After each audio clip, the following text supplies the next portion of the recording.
नमस्ते व्यूअर्स। आज हम बात करने वाले हैं एक ऐसे सिंपल से इंडिकेटर की जिसने मुझे तो ट्रेडिंग में बहुत हेल्प की है। आपका भी ट्रेडिंग गेम काफ़ी स्ट्रांग हो जाएगा अगर इसको अप्लाई करना आपने सीख लिया। मैंने देखा है बहुत सारे ऐसे इंडिकेटर्स होते हैं जिनको बहुत सारे अलग इंडिकेटर्स के साथ जब कंबाइन करो तब जाके एक डिज़ायर्ड रिजल्ट मिलता है। बेस्ट बात इस सिंपल इंडिकेटर की ये है कि इसको आप सिंपल यूज़ करो, प्राइस एक्शन हल्का बहुत समझ लो, उसके बाद आपको इंट्राडे ट्रेडिंग में कुछ और यूज़ करने की ज़रूरत ही नहीं है। मैंने इसको स्टॉक ऑप्शंस में ट्राई किया है, मैंने उसको इंडेक्स ऑप्शंस में ट्राई किया है, मैं रेगुलरली इसको यूज़ भी करता हूँ। आपके ऊपर है, आप इसको ट्राई कर सकते हो, रिजल्ट्स को नोट डाउन कर सकते हो और उसके बाद फिर कंटिन्यू कर सकते हो। आइए चलिए स्क्रीन पे चलते हैं और सीधे समझते हैं कि आपको इस इंडिकेटर में क्या रूल्स फॉलो करने हैं, एंट्रीज कैसे बनानी है, एग्जिट्स कैसे बनानी है, स्टॉप लॉसेस कैसे लेने हैं, जिससे नेक्स्ट टाइम आप इंडेक्स ऑप्शंस या स्टॉक ऑप्शंस जब ट्रेड करो तो आपको 50 चीज़ें ना देखनी पड़े कि भाई विक्स कहाँ जा रहा है, ऑप्शन चेन कहाँ जा रही है, या वो स्टॉक गिर रहा है कि नहीं गिर रहा है। ये एक सिंपल इंडिकेटर को अगर ठीक से आपने यूज़ करना सीख लिया, आई एम टेलिंग यू, ये इंट्राडे ट्रेडिंग आपके लिए काफ़ी ही ईजी कर देगा। मैं यहाँ बात कर रहा था फिबोनाची पिवट्स यूज़ करने का। पहले लगाना सीख लेते हैं, उसके बाद फिर रूल समझते हैं। हर एप्लीकेशन में ये फ्री मिलेगा। आपको इंडिकेटर्स टैब पे जाके यहाँ पे डालना है पिवट पॉइंट स्टैंडर्ड। पिवट्स को लगाने के बाद इसकी सेटिंग्स को चेंज करके ट्रेडिशनल से फिबोनाची करना है और कुछ भी नहीं करना है। पहले हम 3 चीज़ों पे बात करेंगे। पहला है कि एंट्री कैसे बनानी है, दूसरा है कि एग्ज़िट कैसे लेनी है, तीसरा है कि भाई स्टॉप लॉस कितना लेना है, और हम करेंगे 5 मिनट टाइम फ्रेम पे काम। चलिए पहले समझ लेते हैं कि पिवट पॉइंट्स होते क्या हैं। Pivot point simple resistance and supports होते हैं जो कि प्राइस के मूवमेंट को, प्रीवियस प्राइस के मूवमेंट को ट्रैक करते हैं। ठीक है, अब पिवट्स को समझने के लिए this is P0 which is pivot, this is R1 resistance 1, R2 and R3।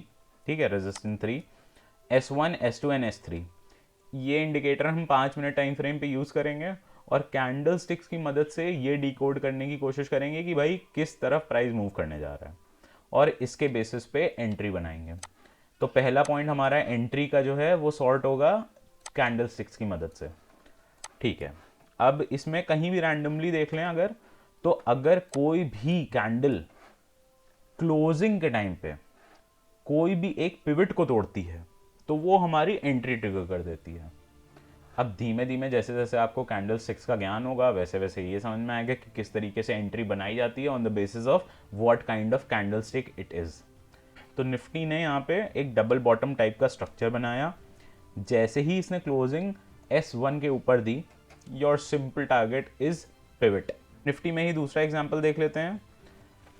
ये एक रैंडम डे है जहाँ पे मार्केट ने एक बुल ट्रैप बनाया। बुल ट्रैप के बाद पिवट के नीचे जैसे ही क्लोजिंग दी, S1 तक का टारगेट, S1 के नीचे क्लोजिंग दी, बल्कि आप ध्यान से देखेंगे तो S1 के नीचे ज़रा सी क्लोजिंग दी है, S2 तक का टारगेट, S2 के नीचे क्लोजिंग दी, फिर S3 तक का टारगेट पूरा का पूरा। ठीक है, एक बार स्टॉक्स पे काम करके देख लेते हैं कि ये कितना काम करता है। रिलायंस में 5 मिनट का टाइम फ्रेम है। रिलायंस का ये सिंपल सा चार्ट है, मैंने इसमें कोई चेंजेस नहीं किए हैं, फिबोनाची पिवट ही लगे हुए हैं अभी भी। पिवट के ऊपर क्लोजिंग देते ही R1 का टारगेट, R1 के ऊपर क्लोजिंग देते ही R2 का टारगेट। अब कुछ लोग सोच रहे होंगे कि क्या इतना इजी है एंट्री करना है, इतना इजी है एग्जिट डिफाइन करना। हाँ इजी तो है, बट एट टाइम्स मार्केट जो है लंबे कंसोलिडेशन में चली जाती है जिसकी वजह से फेक एंट्रीज मिलती हैं। इसी वजह से कोई भी इंडिकेटर लगाने के बाद आपको थोड़ी बहुत स्टडी करनी पड़ती है जस्ट टू नो कि भाई किस टाइम पे मैं एंटर करूं जिससे कि मुझे सही टाइम पे एग्जिट भी मिल जाए। लुक एट दिस, एक दिन पहले रिलायंस का चार्ट, R2 के ऊपर क्लोजिंग देने के बाद इतना लंबा टारगेट, R2 के नीचे क्लोजिंग देने के बाद R1 तक का टारगेट। तो इंट्राडे में अगर आप इसको अप्लाई कर रहे हो दिस इज गना वर्क ब्यूटिफुली। एक ऐसे ही और चार्ट देख लेते हैं अडानी का, काफ़ी ही ज़्यादा मूवमेंट करता है। देखिए, कोई अगर स्टॉक ट्रेंडिंग है तो वो पिवट बहुत ही ब्यूटिफुली वर्क करेगा। Now look at this, R1 के ऊपर क्लोजिंग, R2 का टारगेट, R2 के नीचे क्लोजिंग, R1 का टारगेट, R2 के ऊपर क्लोजिंग, R3 का एग्जैक्ट टारगेट। आप देख रहे हो कितना ब्यूटीफुली ये वर्क कर रहा है, प्राइस वहीं से आ रहा है। क्यों? क्योंकि फिबोनाची पिवट्स जो होते हैं वो पुराने प्राइस मूवमेंट्स को ट्रैक करते हैं। आपको अपने आप से डिमांड लेवल नहीं बनाना, अपने आप से रेजिस्टेंस लेवल नहीं बनाना। This is the beauty of this indicator. एक छोटी सी और बात कर लेते हैं कि स्टॉप लॉसेस कहाँ लेने हैं। देखिए ट्रेडिंग कर रहे हैं, स्टॉप लॉसेस इंपॉर्टेंट है। स्टॉप लॉसेस बस जो कैंडल ने उसको पार किया है उसके हाई या लो को लेना है। अगर कोई कैंडल पिवट के ऊपर बंद हो रही है and you are making a bullish position there, तो उस कैंडल के लो को आपको स्टॉप लॉस लेना है।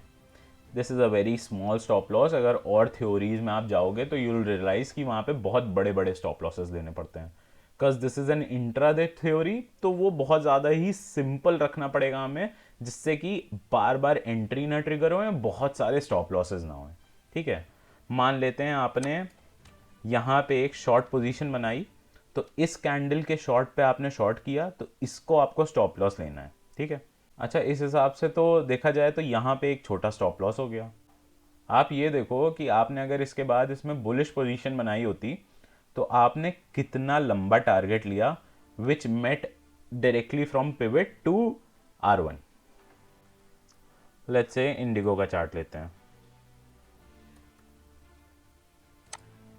इंडिगो के चार्ट पे फिर से एक बार देख लेते हैं कि पिवट्स वर्क करते हैं या नहीं करते हैं। इंडिगो का ये सिंपल सा चार्ट है। लेट्स सी कि एक ये ट्रेंडिंग स्टॉक है, तो किस तरीके से पिवट्स वर्क कर रहे हैं। यहाँ पे S1 पे बहुत अच्छा सा एक बियर ट्रैप बना। बियर ट्रैप बनते ही मान लेते हैं यहाँ पे आपने एंट्री ली। ठीक है, एंट्री के बाद S1 से लेके पूरा पिवट तक का बढ़िया सा टारगेट। स्टॉप लॉस कहाँ रखना है? अपनी कैंडल के लो पे। ठीक, अगला पिवट के ऊपर जैसे ही प्राइस सस्टेन किया, सस्टेनेंस के बाद स्टॉप लॉस यहाँ है, टारगेट कहाँ है? R1 तक। एक छोटा सा पॉइंट बचा हुआ है, let me tell you, and उसके बाद फिर let's end this video. All right, I hope कि ये बहुत ही सिंपल सा इंडिकेटर आपको बहुत ज़्यादा हेल्प करेगा आपके इंट्राडे गेम में। और साथ ही साथ जो लोग इन्वेस्टमेंट भी करते हैं they can also use it in making positions, जिससे कि आप लेट्स से कि 2 दिन या 3 दिन के लिए एक पोजीशन उठा रहे हो तो आप एंट्री सही टाइम पे बना सको और स्टॉप लॉस भी अच्छा डिसाइड कर सको using it on a higher time frame. ठीक है, वैसे तो देखा जाए तो ये इंडिकेटर जो है काफ़ी ही लोग बहुत महंगे महंगे में सेल आउट कर रहे हैं, बट मैंने इसको अपने यूट्यूब पे अपलोड किया है just to help you guys. Do follow me for more such valuable content and share it with your friends. Thank you so much and follow me for more.